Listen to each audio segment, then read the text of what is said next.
there are sick cows to treat. You could spend time finding them, or they could come to you with AffiSort.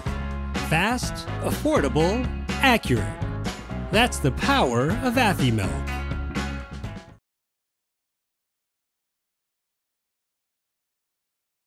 Hello, I'm Matthew Malcolm with California Dairy Magazine, reporting to you here today with Corey Geiger. He's a lead economist for dairy at CoBank. Wanted to talk with you about some of the dairy trends nationally that we're seeing. Dairy replacements, right, are at an all-time low, or 20-year low. Can you tell us more about that, what that means for our dairy industry?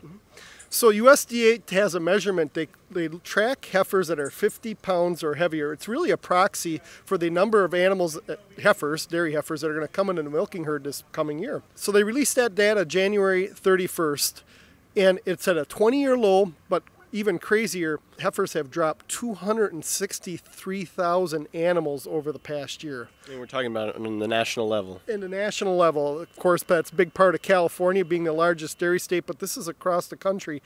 And there's a number of reasons for it, and one of the biggest drivers is the beef on dairy movement, so beef semen on a dairy cow or a dairy heifer. You mentioned that makes it so that people can't change course really fast to evolve to the needs for our dairy industry. Is that going to impact milk production, per se? Yeah, this has got multiple layers to it. So, how did we get there? Well, the cost to raise a heifer climbed a lot. Over the past 10 years, from $1,300 to roughly a $2,000 average. So as that happened, these replacements were only worth $1,400, $1,500. So you're raising them, but losing $500 a pop on them, even if you're bringing them to your own farm. So then beef prices started moving up. And that's when probably 2017, 2018, dairy farmers started using beef semen on some of their dairy cows. And we can really get a good picture on this. So the National Association of Animal Breeders, representing all the bull studs, the units of beef semen sold in the U.S. was 2.5 million in 2017. It climbed to 9 million in 2022. 90% of that is going to dairy animals.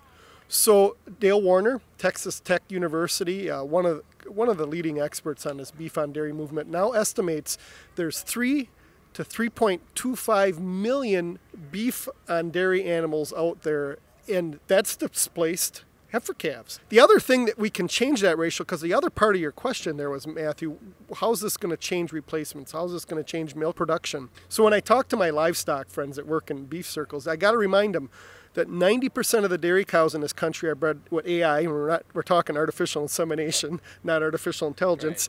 Right. And but half of that semen is sexed. So what's also moving behind the scenes, we could theoretically in 2 to 3 years really ramp up the number of dairy replacements by just using more sexed semen to make dairy calves, and at the same time ramp up even more beef on dairy calves, which has been bringing good revenue to farms.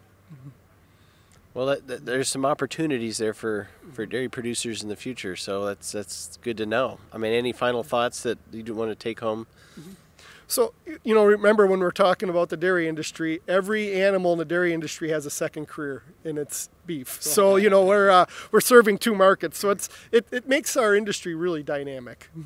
Awesome. Well, thank you so much for sharing. I read more about these things in California Dairy Magazine. I'm Matthew Malcolm, CaliforniaAgNet.com.